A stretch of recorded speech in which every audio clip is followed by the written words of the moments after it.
Okay, we're finishing up on our rolling chassis on the 71. Engine came out beautiful, you can see that. We got the drive shaft finally in. And fuel lines, brake lines, return lines, vent lines, the whole 9 yards. It's all done. We're waiting to put the body back on. But we had the radiator in the car and in the frame section here in the core support. And then I was talking to the owner about my car, which is the 66 Chevelle, and you can see the motor and transmission are out of that vehicle as well. And I was telling him about this radiator that I found on eBay for $140. It was an aluminum 3-core radiator. Because I need a radiator on mine. My radiator was rotted, so I started searching the internet. I got on eBay and found one. And he said, that sounds pretty good. Do you know what core that I have? And I said, no, I don't know what size core you have. You probably just have the factory original radiator.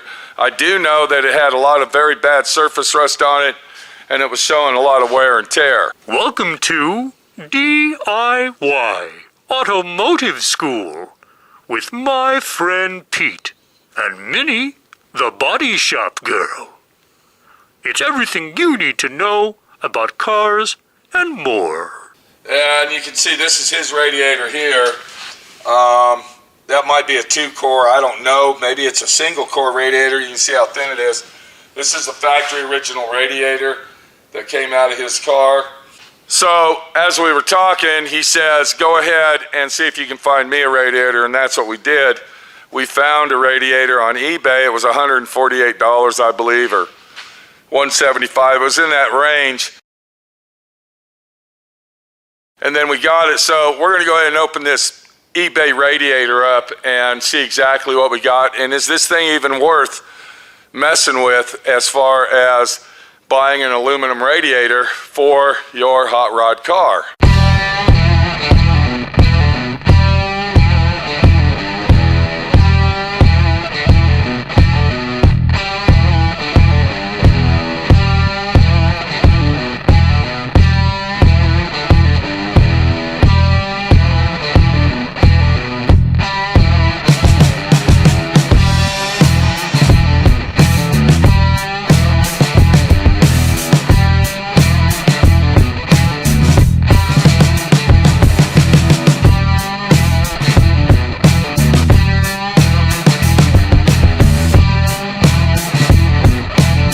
So here's the radiator for our big block 402 71 Chevelle. Now, once again, I paid, I think it was $165.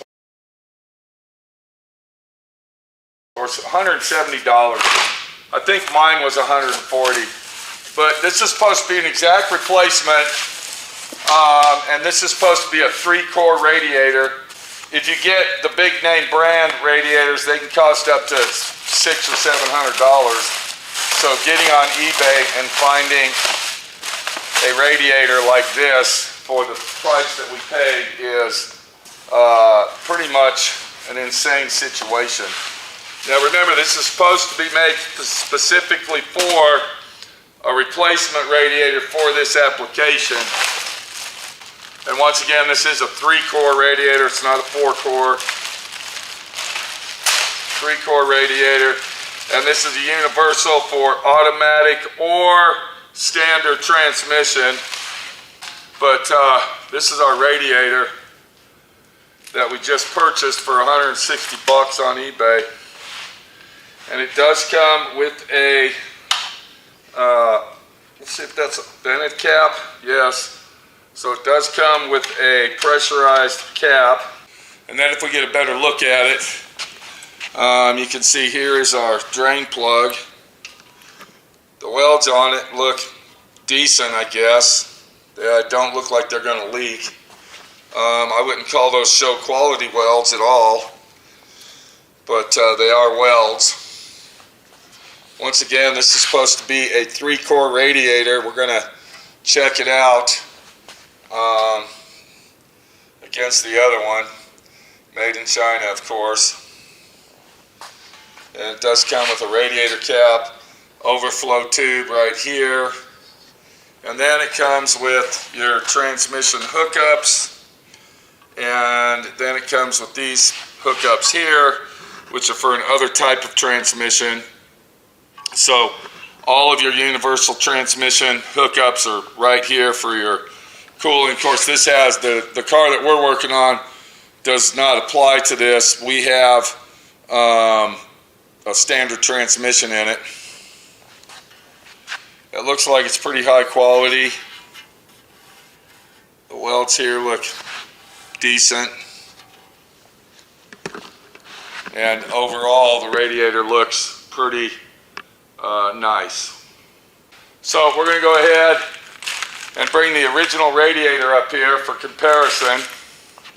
And I see that the outlets are the same sizes. There's our top one right there.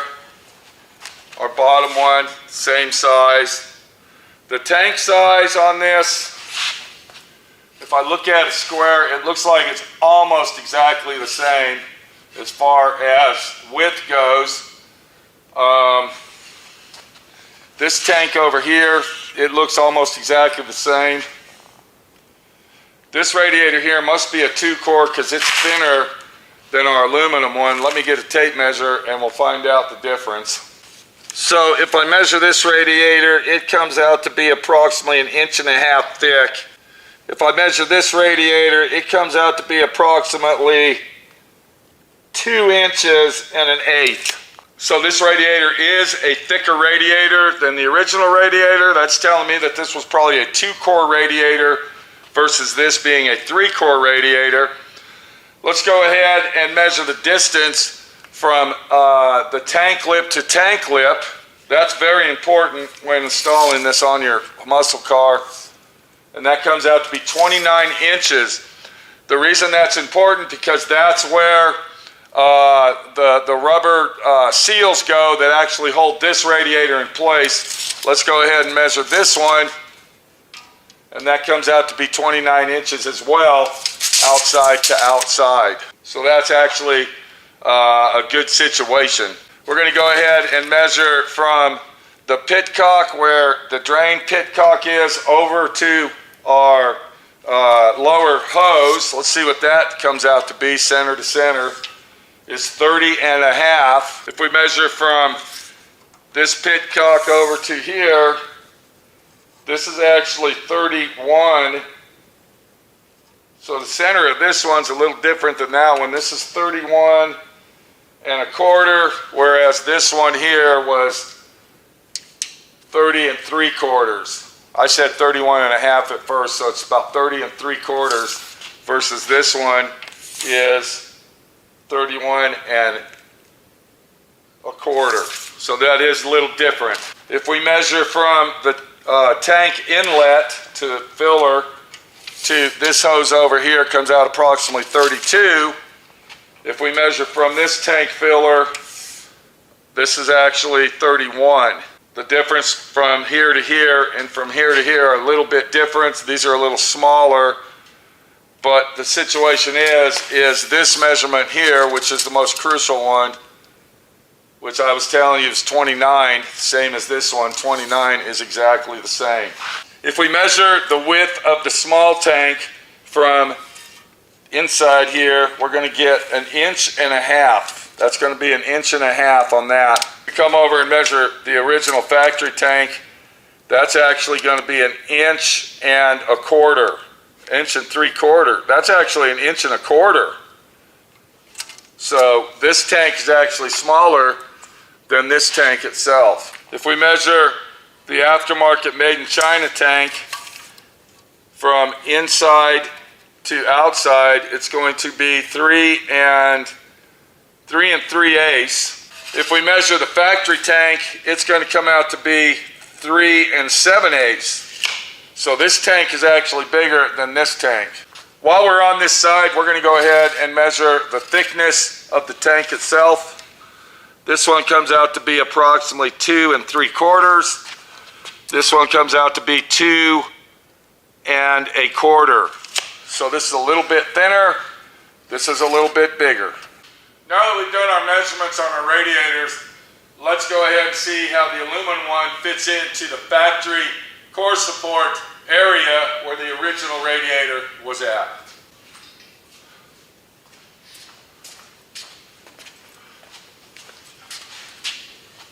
I'm going to slide it down in here.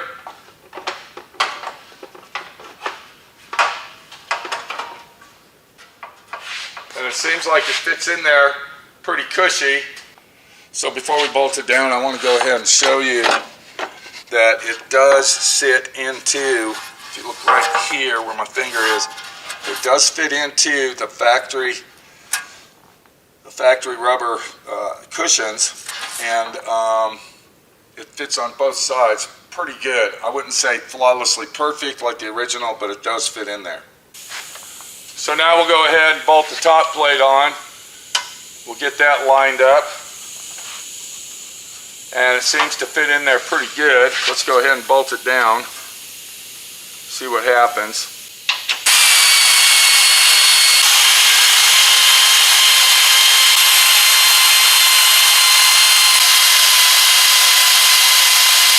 And now to finish it off, we'll go ahead and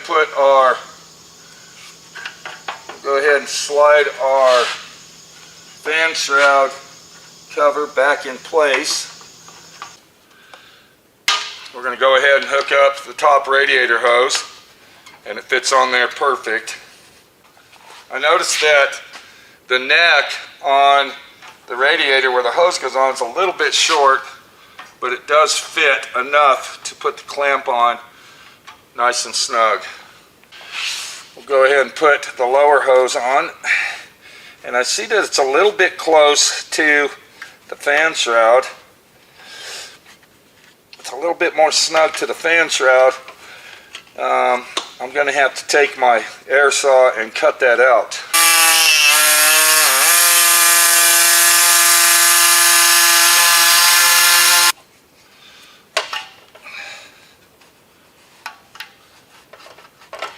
And now by cutting the clearance of our fan shroud, it looks like the hose will go on just fine.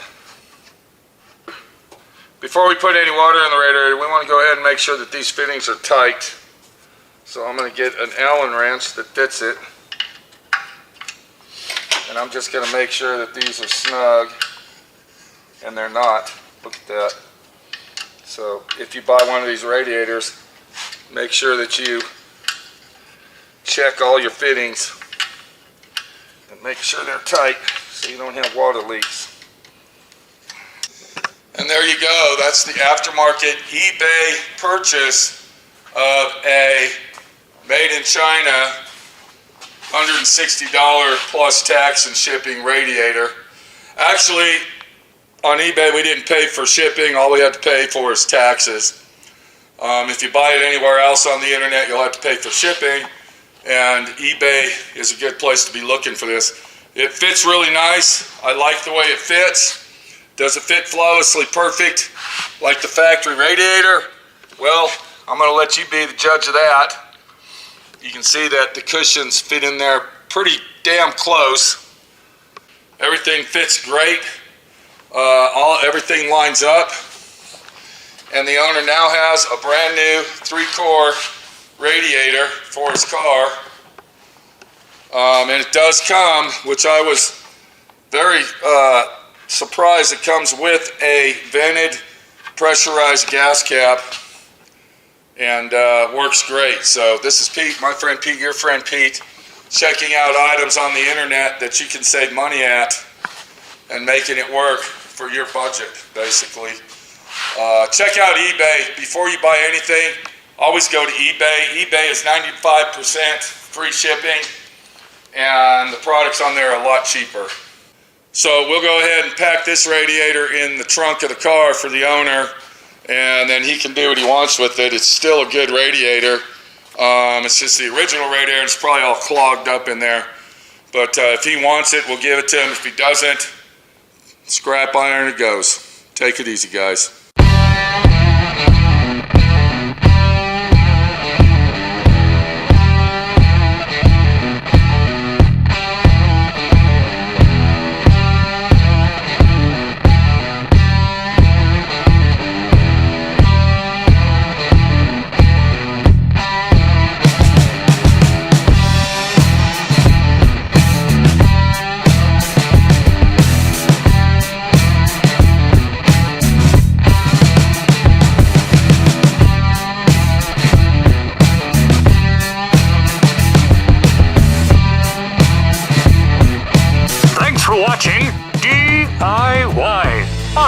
Automotive School. Classes don't stop till you know everything.